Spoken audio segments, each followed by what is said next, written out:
Senior citizen কমিটির উদ্যোগে সংকটমোচন বজরংবলী মন্দিরে হনুমান জয়ন্তী পালন করা হলো।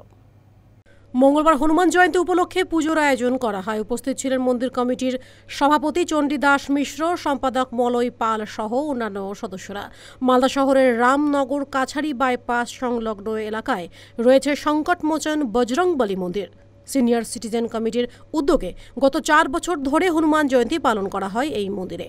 নিয়ম নিষ্ঠা মেনেই এবছরও সঙ্গে ঢাক কাসর বাজিয়ে বজরংবলী পুজোর আয়োজন করা হয়। দুপুরে ভক্তদের মধ্যে প্রসাদ বিতরণ করা হয় এই দিন। উদ্যোক্তারা জানান, মালদার মানুষের মঙ্গল কামনা করে হনুমান জয়ন্তীতে বজরংবলী মন্দিরের নিয়ম নিষ্ঠার সঙ্গে পুজো করা হয়েছে। হনুমান জয়ন্তী আমরা কয়েক বছর ধরেই হনুমান জয়ন্তী করে থাকি।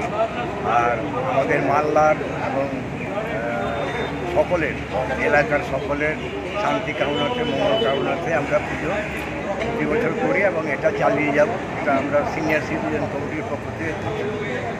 কত বছর ধরে করছি? এটা 4 বছর ধরে।